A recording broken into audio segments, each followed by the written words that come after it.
Merci de nous rester fidèles sur Business 24 Africa. Bienvenue dans votre émission face au Covid-19. Nous le savons tous, la crise du coronavirus a paralysé plusieurs activités socio-économiques. Les entreprises de traduction et d'interprétation ne sont pas en reste. Malheureusement, d'où la présence de notre invité d'aujourd'hui sur notre plateau, Monsieur Sébastien Hervé Guéhi. Bonjour. Bonjour. Bienvenue sur notre plateau. Merci beaucoup. Merci d'avoir accepté notre invitation. C'est moi. Vous êtes un visage très connu dans le monde de la traduction et de l'interprétation en Côte d'Ivoire. Vous êtes linguiste, traducteur, interprète, conférencier aussi. Est-ce qu'il y a des casquettes qu'on ignore sur le plan professionnel, qu'on peut partager avec nos différents téléspectateurs pour mieux vous connaître? Je suis propriétaire d'entreprise. Conférences et Traduction est une entreprise qui porte son nom. Elle fait des conférences, elle traduit. Nous faisons de la formation en langue étrangère et mettons à disposition du matériel et du système d'interprétation simultanée, portatif et de liaison. Je suis aussi membre de l'American Translation Association et je suis membre du mouvement des permis de Côte d'Ivoire. Et nous avons mis en place il y a 4, bientôt 5 années, la journée internationale de la traduction et de l'interprétation de Côte d'Ivoire, dont je suis le commissaire général. D'accord. Parlons de ces journées-là, dénommées la JTC. C'est quoi? Qu'est-ce que c'est? La JTC est une plateforme qui réunit les acteurs des deux professions, traduits et interprétés, mais aussi les clients et ceux qui sont curieux de connaître ce domaine-là, afin de promouvoir d'une part ces métiers et d'autre part de pouvoir dire aux clients l'information qu'il faut afin qu'ils puissent bien l'acheter. D'accord. Aujourd'hui, c'est la crise du coronavirus qui fait un peu l'actualité partout. Mais avant de rentrer dans le vif du sujet, c'est-à-dire aborder ce point de l'actualité, comment se portait le secteur de la traduction et de l'interprétation en Côte d'Ivoire? La Côte d'Ivoire a eu la chance d'être un pays qui est attrayant. Et quand un pays est attrayant, le tourisme d'affaires, le tourisme de loisirs, tout type de tourisme, les déplacements, et puis les réunions institutionnelles, les réunions d'organisations internationales se tenaient, les grands événements d'envergure aussi se tenaient en Côte d'Ivoire. Et ces événements se tiennent forcément avec la participation importante des entreprises de traduction et d'interprétation. Notre pays, donc, était une référence en matière d'assises et de rencontres et les entreprises de notre secteur allaient très bien. Nous avons approximativement 60 à 70% du chiffre d'affaires des entreprises de traduction qui se fait entre janvier et juin. Dans les périodes antérieures, naturellement, on peut le ressentir quand le mouvement des personnes est restreint, quand la circulation est réduite et quand on se confine. D'accord. Alors, vous l'avez dit, la Côte d'Ivoire fait partie des grands pôles attractifs en Afrique en termes de tourisme, de visite. Et on avait plusieurs conférences. Il y a plein de conférences qui ont été annulées du fait de la crise du coronavirus. Vous aussi, vous jouez votre partition, votre part dans ces différentes conférences, on est dans le monde de la traduction et de l'interprétation. Aujourd'hui, quel est l'impact du coronavirus sur votre activité? Cette pandémie a eu pour premier impact les annulations des assises, des conférences, des déplacements déjà à partir du mois de janvier. Nous avons, en tant qu'entreprise, reçu nos premiers courriers d'annulation de conférences en janvier. Et en février, elles ont continué avec une cadence beaucoup plus rythmée. Et en mars, c'est terminé, on est à zéro. Il n'y a pas de projection pour avril, mai et juin. Le secteur, donc, connaît des difficultés majeures et est en train de travailler à trouver d'autres points afin de pouvoir ne pas mourir. D'accord, vous n'allez pas rester les bras croisés, c'est sûr. Vous connaissons quelles sont les stratégies que vous adopterez ou bien que vous adoptez pour faire face? Sur le plan humain et santé publique, c'est d'adopter les stratégies et mesures que le gouvernement demande d'avoir en matière de protection de nos entourages, notre personnel et ceux qui sont autour de nous. Et puis, nous avons procédé à un recrutement d'un Business Development Assistant. En période de crise et de pénurie, on emploie les cerveaux qui sont capables de réfléchir et aller au-delà de ce qui est fait.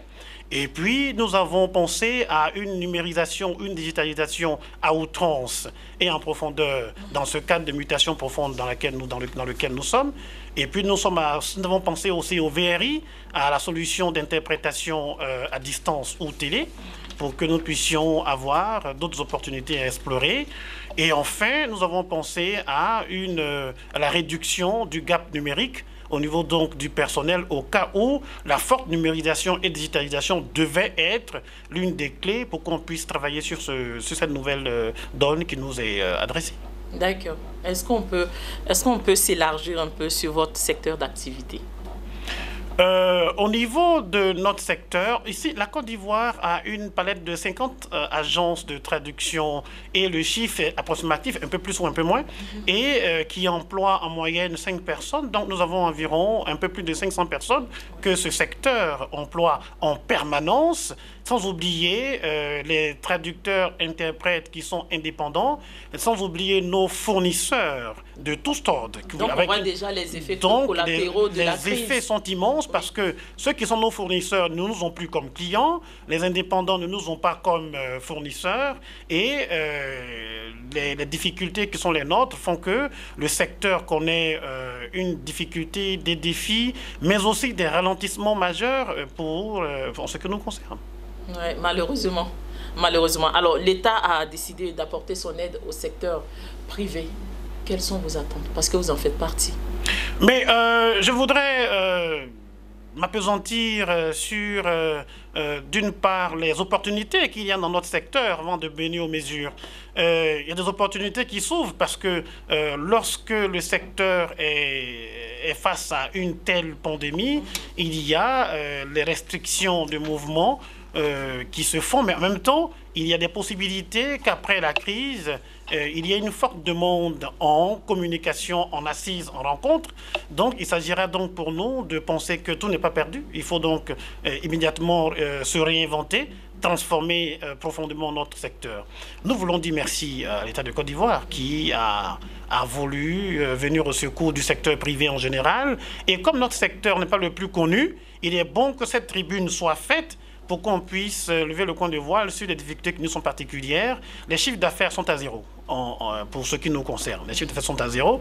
Le report d'imposition, le report de cotisation sociale, la flexibilité en matière de rapport loyer, fournisseur, entreprise, sont des mesures qui sont très bien et qui sont les bienvenues. Mais nous sommes en train de réfléchir au-delà de ça, à demander, à obtenir, à solliciter de l'État qu'on nous accorde qu'on progresse vers une annulation de charges fiscales et charges sociales parce que simplement, quand de janvier à mars, on ne produit pas et que d'avril à juin, on se confine et on prend les mesures de restriction, les périodes creuses, les vacances de juillet à septembre, pour nous, sont des périodes où on ne travaille pas. Il y a 9 mois qui se débinent tranquillement sans que nous puissions travailler, donc une absence de productivité, une absence de chiffre d'affaires. Le report d'imposition et le report de cotisation sociale ne semblent pas être pour nous, peut-être sont des solutions, mais qui sont juste partielles. En matière de production de chiffre d'affaires zéro, nous sommes en train de penser à demander à l'État de venir à notre secours en annulant certaines charges fiscales, le BIC par exemple, et en allégeant certaines autres charges, parce que vous savez, ce n'est pas tous les employeurs du secteur qui sont employés de leurs entreprises, et quand les mesures s'adressent seulement aux employés, aux entreprises elles-mêmes, il n'y a pas de dividendes que les propriétaires d'entreprises pourraient avoir comme avantage, donc une aide beaucoup plus simpliste, mais beaucoup plus souple aussi. D'accord. Vous avez parlé de chiffre d'affaires tantôt. Business 24 aime bien les chiffres parce que c'est une chaîne panafricaine économique. Est-ce qu'on peut partager quelques chiffres avec vous dans votre secteur d'activité? Est-ce qu'on peut en avoir? Mais nous savons que l'un des plus grands hôtels de la place avait des salles occupées, 5 jours sur 5 et environ 5 salles occupées. Ça veut donc dire qu'il suffit de faire la petite calculette. Si en un mois, il y a 5 conférences qui se tiennent par semaine, et qu'il y a 4 semaines par mois dans cet hôtel seulement, ça veut donc dire qu'on a environ 20 assises dans un hôtel de la place. Si on prend, on va faire ce qu'on appelle on va escalader ces chiffres. Si on veut escalader ces chiffres, alors on passe à 5 hôtels majeurs de la place qui ont des salles. On est parti pour 20 fois 5 hôtels de la place, donc une centaine d'assises qui se tiendraient par mois. Et la centaine d'assises peut avoir des conférences et assises qui sont interprétées à hauteur de 30 à 40%. De ce point de vue, la Côte d'Ivoire est une belle adresse d'interprétation et les entreprises connaissent un vrai camouflet. D'accord. Alors, sur ce plan, on va quand même faire un peu de didactique. Quels conseils vous avez à donner aux jeunes, à la population en général, par rapport au regard qu'ils ont vis-à-vis de votre monde et aussi les inciter à s'y intéresser? Oh, je ne sais pas si un tel discours amène les gens à dire, ben, tiens, je voudrais être interprète. Oui, mais les chiffres que vous venez de donner, ça peut susciter... il faut s'en remettre plutôt aux chiffres protocolaires, qui sont les bons. Écoutez, notre pays est une belle destination. Une destination touristique, une destination d'investissement, une destination de recherche aujourd'hui. Les trois faits majeurs entraînent donc un déplacement et une convergence humaine qui fait que nous sommes obligés de penser à être beaucoup plus accueillants, beaucoup plus hospitaliers. Et les outils de l'hospitalité et de l'accueil sont les entreprises de traduction et d'interprétation, en plus des autres choses qui existent. Il y a donc beaucoup de choses sous la dent dans ce métier-là. Et les agences de traduction n'attendaient pas de demander à l'État une aide particulière, n'eût été la survenue de cette pandémie.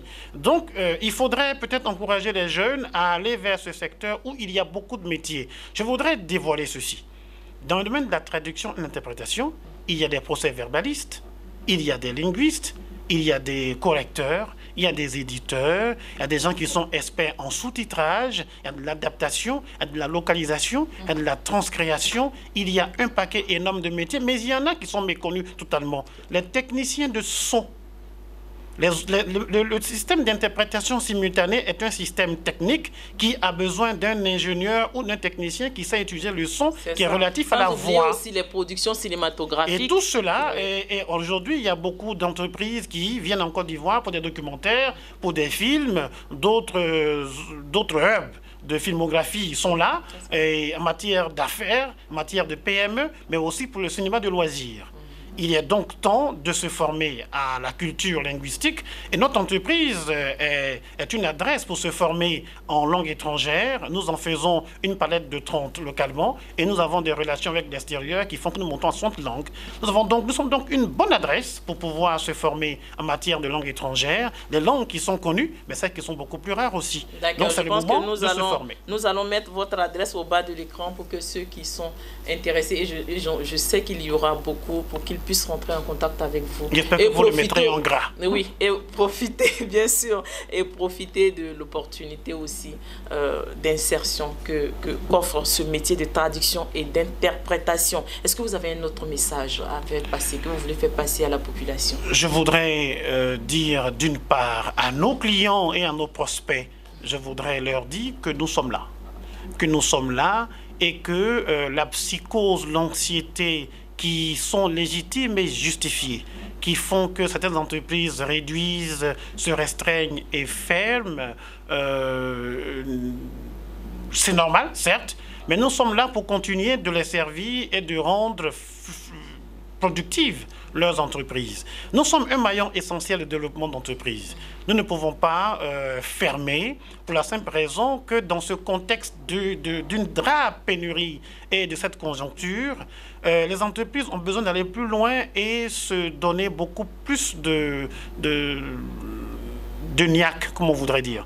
Et pour cela, on a besoin des fournisseurs que nous sommes qui donnons de la valeur ajoutée aux entreprises. Donc, nous sommes là, aux mêmes adresses. Elles peuvent toujours nous appeler et c'est une bonne occasion d'être là. Nous voulons aussi dire aux prospects... Est-ce que vous avez les adresses là ou, comme je l'ai dit, on va les mettre au bas de l'écran? Ben, je peux en profiter pour dire. Conférence et traduction est au 22 00 44 53.